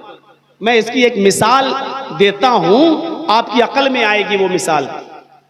आपके पास झोपड़ी है, घर नहीं है रहने के लिए, सऊदिया चले गए, दुबई चले गए, गल्फ कंट्री चले गए, 5-6 साल वहां काम किया, आपने कमाया, मेहनत करके लाए। अब आपको लगा कि अब हमारे पास पैसा हो गया, घर बनवाओ। अब आप अपने गांव में आके घर बनाते हैं, तो ईमानदारी के साथ बताइए, आप जब अपना घर बनाते हैं तो उसी घर में टॉयलेट बनाते हैं कि नहीं बनाते हैं? हालांकि आप टॉयलेट में 24 घंटे नहीं रहते हैं, लेकिन टॉयलेट भी आपके घर का एक हिस्सा है। आप टॉयलेट में जाते भी हैं, आपको पेशाब लगा, आपको लेटरिन की हाजत है तो आप जाते भी हैं और थोड़ी देर बैठते भी हैं उसमें, 5 मिनट 10, चाहे कितना खूबसूरत टॉयलेट बना लो आप, लेकिन आप 5, 10, 15 मिनट से ज्यादा उसमें नहीं रहेंगे। आप उसमें खुशबू भी लगा लो, सब कुछ लगा लो, लेकिन आप उस टॉयलेट में 5, 10, 15 मिनट से ज्यादा आप नहीं रहेंगे। फिर आपको निकलना है, क्या टॉयलेट को घर से बाहर निकाल दोगे? नहीं निकालोगे। क्यों? क्योंकि वो आपकी जिंदगी का एक हिस्सा, आपके घर का एक हिस्सा है। लेकिन टॉयलेट को आप जरूरत के वक्त इस्तेमाल करते हैं, हर वक्त नहीं। दुनिया की यही मिसाल है। आप जिस तरह टॉयलेट को नहीं निकाल सकते हो, आप दुनिया से कतई ताल्लुक नहीं हो सकते हो। जिस तरह जरूरत के तहत आपको टॉयलेट इस्तेमाल करना पड़ता है, उसी तरीके से जरूरत के तहत आपको दुनिया का इस्तेमाल करना पड़ेगा। आपको उसका इस्तेमाल करना पड़ेगा। अब कोई ये कहे कि दुनिया छोड़ दो, तो ये बिल्कुल ऐसे ही है कि घर में टॉयलेट न बनाओ, टॉयलेट हटा दो। आप नहीं हटा सकते, भले ही वो आपकी जरूरत का हिस्सा 24 घंटे उसमें नहीं रहते, उसी तरीके से आपको भी इस दुनिया में हमेशा नहीं रहना है। हमें और आपको आखिरत का सफर करना है, लेकिन आखिरत में अपना घर बनाने के लिए इसी दुनिया में भेजा गया है। इस दुनिया को हमें इस्तेमाल करना पड़ेगा, औवान औकरहन, चाहे खुशी से इस्तेमाल करो और चाहे आप बददिली से इस्तेमाल करो, लेकिन इस्तेमाल करना पड़ेगा। मेरे भाइयों सुनिए, ये दुआ सिखलाई अल्लाह तबारक व तआला ने हुसूल दुनिया की, कि दुनिया में जो अच्छाइयां उनको हासिल करो। जंग बद्र होती है, 70 काफिर मारे जाते हैं और 70 कैद कर लिए जाते हैं। आपने उन काफिरों को जो कैद किए गए मारा नहीं, उनको कत्ल नहीं किया। इस्लाम से पहले जितने भी मजहब इस दुनिया में मौजूद थे, जब कोई कैदी जंग में पकड़ा जाता था तो उन कैदियों को, उन असीरों को मार डाला जाता था, उनको कत्ल कर दिया जाता था। मोहम्मद रसूलुल्लाह ने इंसानियत का सबक सिखाया। आपने फरमाया जो कैदी जंग में पकड़े जाएं उनके साथ अच्छा सलूक करो, उनको खिलाओ पिलाओ और जुर्माना लेकर, माले फिदिया लेकर उनको छोड़ दिया करो। ये सिर्फ इस्लाम की तालीम है, सिर्फ इस्लाम की तालीम। इससे पहले किसी मजहब की तालीम नहीं थी। गुलाम बनाया जाता था इंसानों को, गुलाम। मोहम्मद रसूलुल्लाह से पहले लोगों को गुलाम बनाया जाता था और उनके साथ बुरा सलूक किया जाता था। खुद हमारे हिंदू भाइयों के अंदर भी गुलामों को के साथ बुरा सलूक, यहां तक कि सिर्फ ब्राह्मणों को, ऊंची जाति वालों को एक फौकियत, श्रेष्ठता दर्जा दिया गया और ब्राह्मणों के अलावा जितनी भी कौमें हैं वो सब नीची कौम के हैं। और उन तमाम लोगों के लिए आज भी मनुस्मृति में लिखा हुआ है कि ये सब ब्राह्मणों की खिदमत के लिए पैदा हुई हैं, ये सिर्फ ब्राह्मणों की सेवा के लिए पैदा हुई हैं। आज भी मनुस्मृति के उसी आधार पर देश की राष्ट्रपति द्रौपदी मुर्मू जैसी दलित औरत को आज तक राम मंदिर का दर्शन करने की परमिशन नहीं दी गई। साफ तौर पर लिखा है कि दलित ये ब्राह्मणों की सेवा करने के लिए पैदा हुए हैं। ये इस्लाम जब आया तो मोहम्मद रसूलुल्लाह सल्लल्लाहु अलैहि वसल्लम ने गुलामी को खत्म किया। आपने ऐसी सजाएं मुतय्यन की कि उन सजाओं में गुलाम को आजाद करने का तरीका भी बता दिया, किसी तरीके से लोग गुलामी से आजादी पाएं। मसलन रोजे की हालत में अगर कोई शख्स अपनी बीवी से हमबिस्तरी कर ले, रोजे की हालत में अगर अपनी बीवी से हमबिस्तरी कर ले तो उसकी सजा इस्लाम ने यह बताई कि वो रोजा तो उसका टूट गया, वो रोजा उसको पूरा करना ही पड़ेगा, लेकिन इसके अलावा अब उसके लिए 3 सजाएं और मुतय्यन की। उन 3 सजाओं में पहली सजा यह बताई कि वो एक गुलाम आजाद करे। देख रहे हैं, ताकि इस जुर्म को जो इसने किया है इसकी सजा जब भुगतेगा, एक गुलाम आजाद करेगा तो कम से कम एक गुलाम को तो आजादी मिलेगी, एक आदमी तो इंसानों की गुलामी से छूटेगा। या इसी तरीके से कोई शख्स अपनी बीवी से कह दे अंत अलैया का ज़हरे उम्मी, तू मुझ पर मेरी मां की तरह हराम हो गई, जा आज के बाद मैं तुझे हाथ नहीं लगाऊंगा। अब वो शख्स अगर ये चाहता है कि मैं अपनी बीवी को अपनी बीवी बनाऊं, मैंने इसको मां बोलकर बहुत बड़ा जुर्म किया है, तो अब वो अपनी बीवी बनाने से पहले एक गुलाम आजाद करेगा। ये गुलाम को आजाद करने की शुरुआत इस्लाम ने बताई है। ऐसी ऐसी सजाएं मुतय्यन की हैं कि उन सजाओं में गुलाम को आजाद करना। जब 70 कैदी गिरफ्तार किए गए तो अल्लाह के नबी ने फरमाया हम इनको छोड़ने के लिए तैयार हैं, जुर्माना दो, माले फिदिया दो और ले जाओ, माले फिदिया दो और ले जाओ। बहुत से लोग अपने अपने रिश्तेदारों को छुड़ा लाए, इतना माल दिया, चलो जाओ ले जाओ। सिर्फ 10 काफिर ऐसे रह गए, 70 में 60 छोड़ दिए गए।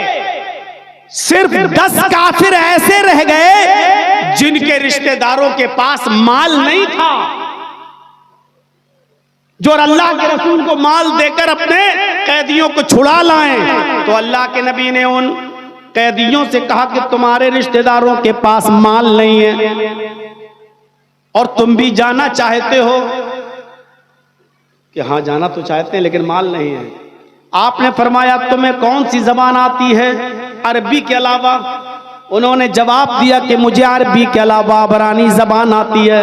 अबरानी जबान, अबरानी। अल्लाह के नबी ने फरमाया तुम में एक आदमी मेरे 10 सहाबा को अबरानी जबान सिखाएगा। देख रहे हैं आप, तुम में एक आदमी मेरे 10 सहाबी को अबरानी जबान सिखाएगा। अब तुम जितनी जल्दी मेरे सहाबा को अबरानी जबान सिखा दोगे हम तुम्हें छोड़ देंगे। अब जल्दी जाने के चक्कर में इन लोगों ने मुहम्मदुर रसूलुल्लाह सल्लल्लाहु अलैहि वसल्लम के सहाबा को जल्दी से अबरानी जबान सिखा दिया और आपने भी छोड़ दिया। जब ये सहाबा अबरानी जबान सीख गए तो अल्लाह के नबी ने उनको उस मुल्क के अंदर भेजा जहां के लोग अबरानी जबान जानते थे। आपने फरमाया जाओ, अब तुम उस मुल्क के अंदर जाओ और अबरानी जबान में इस्लाम की दावत दो। जो लोग अरबी नहीं जानते आप उनको अरबी अबरानी जबान में इस्लाम पहुंचाओ, उनको तौहीद की दावत अबरानी जबान में दो, उनको इस्लाम की दावत अबरानी जबान में दो। अब उनको उनकी जबान में इस्लाम पहुंचाया गया और वो लोग भी इस्लाम लाए। इससे पता चलता है कि मुहम्मदुर रसूलुल्लाह सल्लल्लाहु अलैहि वसल्लम ने दूसरी जबान सीखने को मना नहीं किया और दूसरी जबान में इस्लाम की दावत और इस्लाम की तबलीग से मना नहीं किया है। इसलिए आज जरूरत है इन मदरसों को दीन के साथ साथ दुनियावी तालीम भी दें। मैं जानता हूं कि सबसे बेहतर तालीम कुरान की तालीम है और अल्लाह के नबी ने दीनी तालीम को फर्ज करार दिया। मन तलब, आपने साफ फरमाया तलबुल इल्म फरीज़तुन अला कुल्li मुस्लिम, इल्म दीन का हासिल करना हर मुसलमान पर फर्ज है। इसमें मर्द भी शामिल है औरत भी शामिल है। क्या कहा गया? इल्म हासिल करना हर मुसलमान पर, ख्वाह वो मर्द हो या औरत, फर्ज है। फर्ज, ये फर्ज किफाया नहीं है। जो पढ़ना चाहे पढ़ ले और जो छोड़ना चाहे छोड़ दे।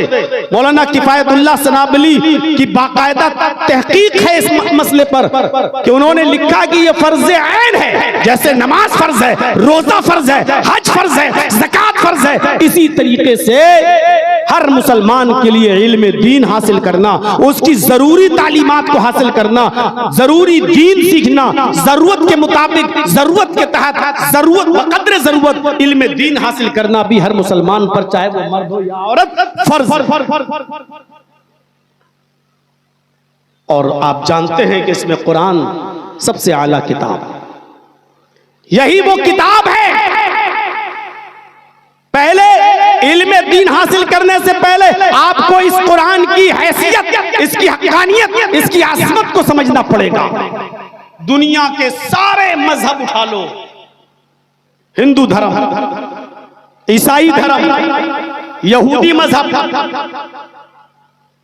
कोई भी मजहब उठा लो और चैलेंज के साथ उन लोगों से पूछो कि वो अपनी किताबों में ये बताएं, सिर्फ ये बताएं कि वो कैसी किताब है।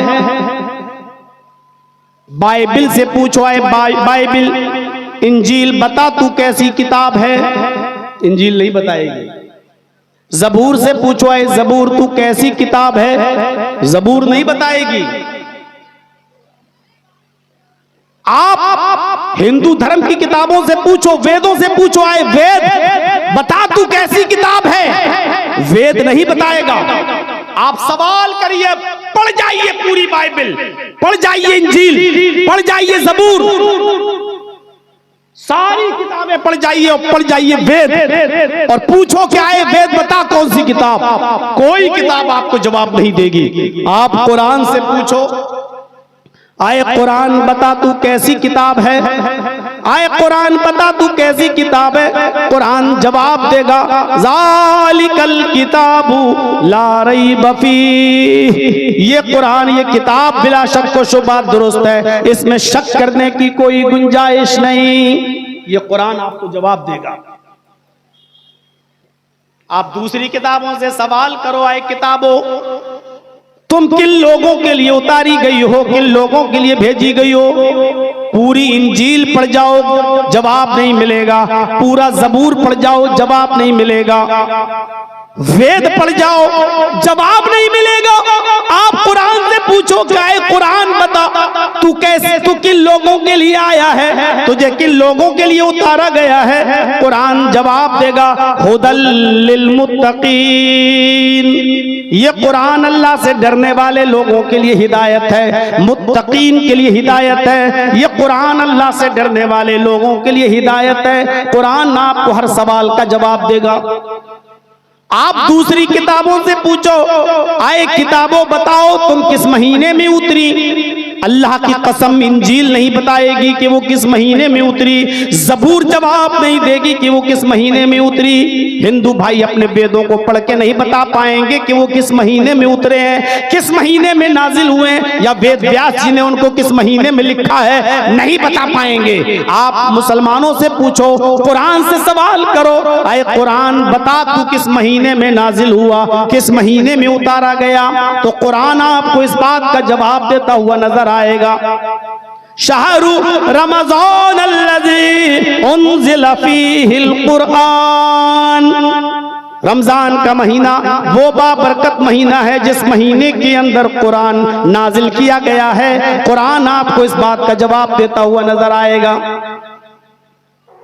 आप दूसरी किताबों से पूछो, आए किताबों तुम किस रात में नाजिल हुई हो, दिन में हुई हो या रात में, न जबूर बताएगी, न इंजील बताएगी, न वेद बताएगा, न गुरु ग्रंथ बताएगा, न जैनिज्म बताएगा।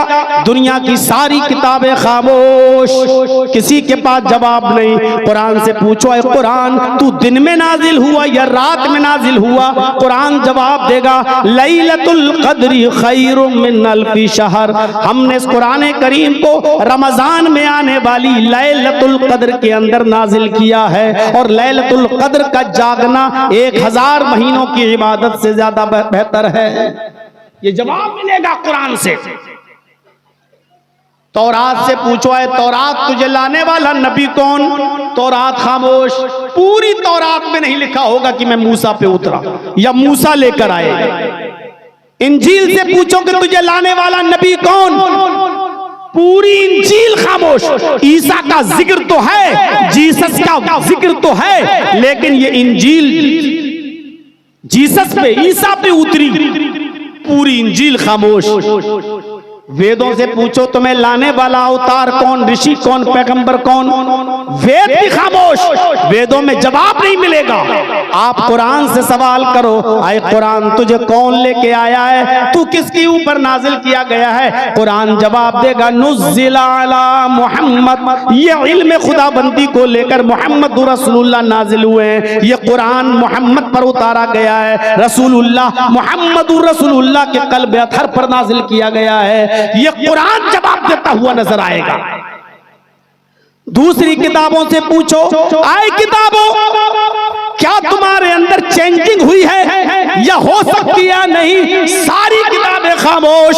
आप कुरान से पूछो, आए कुरान क्या तेरे अंदर भी तब्दीली मुमकिन है? क्या तू भी बदली जा सकती है जैसे और किताबें बदल गई? कुरान जवाब देगा नहनु नज़्ज़लना ज़िक्रा व इन्ना लहू लहाफ़िज़ून। हम ही ने इस कुरान करीम को नाजिल किया है और हम ही इसकी हिफाजत फरमाएंगे। यानी कुरान जिंदगी भर कभी तब्दील नहीं हो सकता है। कयामत की सुबह तक तमाम सेहूनी और सल्जूकी ताकतें आ जाएं, लेकिन कुरान का जबर जेर तो दूर, कुरान का नुक्ता भी नहीं बदल सकती। एक साहब उठे थे कुरान बदलने के लिए, सुप्रीम कोर्ट में एप्लीकेशन दी थी कुरान की 40 आयतों को निकाला जाए, ये जिहाद के लिए उकसाती हैं। सुप्रीम कोर्ट ने एप्लीकेशन को खारिज कर दिया और 1 लाख रुपए का जुर्माना भी लगा दिया। ऐसी एप्लीकेशन लेकर आते हो? चला था कुरान को बदलने, अल्लाह ने उसी को बदल दिया, वसीम रिजवी से त्यागी बना दिया। चला था कुरान बदलने, वही बदल गया। अभी सुनने में आया है कि जिस मठ वाले ने उसको मंत्र मंत्र पढ़ाए थे, वहां के लोगों ने कह दिया इसके मरने के बाद हम इसको भैया शमशान घाट में नहीं जलाएंगे, हमारा शमशान घाट अपवित्र हो जाएगा, नापाक हो जाएगा। और उसके घर वाले और उसके समाज के लोगों ने लखनऊ में पहले ही कह दिया है कि अब ये हमारे कब्रिस्तान में भी दफन नहीं किया जाएगा, इसके लिए कोई एंट्री नहीं। देख रहे हैं आप, न वो शमशान घाट पे अब जलाया जाएगा, न उसको कब्रिस्तान में दफन किया जाएगा। चला था कुरान बदलने, अल्लाह ने उसकी हैसियत ये कर दी, न खुदा ही मिला न विसाले सनम, न इधर का हुआ न उधर का। मेरे भाइयों, बदल दिया उसको, उसकी हैसियत देख लो अब क्या जो भी कुरान को बदलने की कोशिश करेगा मिट जाएगा, सफ़े हस्ती से तास तास हो जाएगा। कुरान करीम का एक जबर जेर तो छोड़ो, एक नुक्ता भी नहीं बदल सकता है। इन्ना नहनु नज़्ज़लना ज़िक्रा व इन्ना लहू लहाफ़िज़ून। हम ही ने इस कुरान करीम को नाजिल किया, हम ही इसकी हिफाजत फरमाएंगे। ये बच्चे जो कुरान पढ़कर फारिग हुए, अजीज तलबा, तुमने मामूली चीज हासिल नहीं की है, तुमने उस कुरान को हासिल किया है। इस कुरान के नुज़ूल से पहले मक्का उम्मुल खबाइस था, बुराइयों की जड़ था। कोई बुराई ऐसी नहीं थी जो मक्का में ना होती हो, लेकिन जब कुरान मक्के में नाजिल हुआ तो अल्लाह ने कुरान की बरकत से मक्का को उम्मुल कुरा बना दिया, तमाम बस्तियों की माँ बना दिया। कुरान के नाजिल होने से पहले रमजान का महीना एक आम महीना था, जैसे मुहर्रम का महीना, सफर का महीना, रबीउल अव्वल का महीना एक आम महीना था, रमजान का महीना भी। लेकिन जब अल्लाह ताला ने कुरान को रमजान के महीने में नाजिल किया तो कुरान के नुज़ूल की बरकत से अल्लाह ने रमजान के महीने को सैयदुश शुहूर बना दिया, तमाम महीनों का सरदार। शहरु रमजान अल्लज़ी उन्ज़िला फ़ीहिल कुरान। आप और दिनों में नमाजें पढ़िए, एक नमाज का सवाब 10 नमाज के बराबर, रमजान में 1 रकात का सवाब 70 रकात के बराबर। अल्लाह ने रमजान के महीने की इबादतों को बढ़ा दिया, इसलिए कि इस महीने के अंदर कुरान नाजिल हुआ। कुरान जिस महीने में नाजिल हुआ अल्लाह ने उसको सैयद शुहूर बना दिया। कुरान जिस शहर में नाजिल हुआ अल्लाह ने उसको उम्मुल कुरा बना दिया। कुरान रमजान के जिस महीने की जिस रात में नाजिल हुआ अल्लाह ने उस रात को भी मामूली रात नहीं रहने दिया। लैलतुल क़द्र खैरुम मिन अल्फि शहर, 1000 महीने की इबादतें एक तरफ और उस रात की इबादत एक तरफ। 1000 महीनों को डिवाइड कीजिए 12 से। एक महीने में 12, एक साल में 12 महीने होते हैं ना, 12 से डिवाइड कीजिए, 83 या 84, 83 या 84 साल बनते हैं। एक रात का जाग लेना 83 या 84 साल की इबादत से बढ़कर, ये कुरान की बरकत, ये कुरान का करिश्मा, ये कुरान की खैर व बरकत है मेरे भाइयों। ये कुरान जो जिब्रील लेके आए, जिब्रील तौरात भी लाए, इंजील भी लाए, जबूर भी लाए, लेकिन जिब्रील का मकाम आम फरिश्ते की तरह था। जिब्रील का दर्जा कोई नहीं था, बस वो भी एक आम फरिश्ता थे। लेकिन जब कुरान लेकर आए और मुहम्मदुर रसूलुल्लाह के क़ल्ब अथर पर नाजिल किया गया तो कुरान की बरकत से अल्लाह ने जिब्रील को सैयदुल मलाइका बना दिया, तमाम फरिश्तों का सरदार बना दिया। अब जिब्रील मामूली फरिश्ता नहीं रहे, बल्कि अल्लाह ताला ने सैयदुल मलाइका बना दिया, तमाम फरिश्तों का सरदार बना दिया। कुरान जिस नबी के ऊपर उतरा अल्लाह ने उस नबी को इमामुल अंबिया, तमाम पैगंबरों का इमाम बना दिया, तमाम पैगंबरों का इमाम। और शॉर्ट में एक जुमला कह दूं, कुरान जो पढ़ते हैं या कुरान जो पढ़ाते हैं दुनिया की सबसे बेहतरीन मखलूक। अल्लाह के रसूल ने कहा खैरुकुम मन तअल्लमल कुरान व अल्लमह, तुम में सबसे बेहतर लोग वो हैं, सबसे अच्छे लोग वो हैं जो कुरान को खुद सीखते हैं और दूसरों को सिखाते हैं। सीखने वाले भी सबसे अच्छे और सिखाने वाले भी सबसे अफजल। गौर करो इस सफ़े हस्ती पर। बहुत से लोग केमिस्ट्री भी पढ़ाते हैं, फिजिक्स भी पढ़ाते हैं, बायो भी पढ़ाते हैं, साइंस भी पढ़ाते हैं, मैथ भी पढ़ाते हैं, उनसे कोई शिकायत नहीं है मेरे भाइयों। आप गलत नहीं करते हैं, अच्छी बात है, लेकिन दुनिया के सबसे बेहतर इंसान वो हैं जो कुरान सीखते भी हैं और सिखाते भी हैं। इसलिए कि जो कुरान सीखेगा, जो सिखाएगा, उसका ऑटोमेटिकली ताल्लुक उसका कांटेक्ट फिजिक्स से भी होगा, केमिस्ट्री से भी होगा, फलकियात से भी होगा, बायो से भी होगा, साइंस से भी होगा, मैथ से भी होगा, क्योंकि कुरान तमाम उलूम का सरचश्मा है। सारे उलूम कुरान से निकलते हैं मेरे भाइयों। एक मैथ का जानकार जब कुरान पढ़ता है तो पूरा कुरान उसको मैथमेटिक्स की किताब नजर आती है। एक साइंस का जब कुरान पढ़ता है तो उसको पूरा कुरान साइंस की किताब नजर आती है। एक बायो पढ़ने वाला जब कुरान को पढ़ता है तो उसको पूरा कुरान बायो नजर आता है। मेरे भाइयों, कुरान सारे उलूम का सरचश्मा है। जिसने पढ़ा इज़ा समाउन फतरत, जब आसमान फट जाएगा, तो माहिर फलकियात ने रिसर्च करके कहा कि कुरान बिल्कुल सच्ची किताब है, एक दिन आसमान फटेगा। जिस साइंटिस्ट ने पढ़ा कुरान में लिखा इज़ा शम्सु कुव्विरत, जब सूरज को लपेट दिया जाएगा। सूरज को लपेटने का मतलब सूरज की गर्मी को लपेटना, यानी धीरे धीरे सूरज लपेट दिया जाएगा, यानी उसकी रोशनी कम होती चली जाएगी, कम। और आज भी साइंस यही कहती है कि सूरज की गर्मी धीरे धीरे कम हो रही है।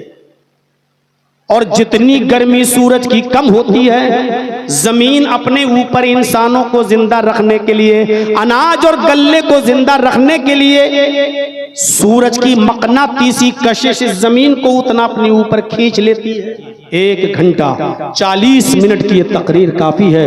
कल बरहेट में भी बोलना है और परसों असगर साहब के इलाके में भी जाना है मुझे, यानी दिल्ली और मेरठ में, फिर उनकी सदारत में मेरा प्रोग्राम है। इसलिए मेरे भाइयों इतना काफी है। आपसे गुजारिश है कि इस मदरसे को हम दुआ करिए अल्लाह रब्बुल आलमीन दिन दूनी रात चौगनी तरक्की अता फरमाए, और इस मदरसे में जो बच्चे पढ़कर निकले अल्लाह उनको दीन का सिपाही बनाए। और इस इदारे के लिए जो ताउन के लिए जलसे कराए जाते हैं, मैं 5 मिनट बैठा हूं, आपसे गुजारिश करता हूं कि मेरे हाथ पर भी आप इस इदारे के लिए जो ताउन करेंगे इंशाअल्लाह, उंगली कटा के मेरा भी शहीदों में नाम लिख जाएगा कि हमने भी कुछ ना कुछ ताउन करा दिया।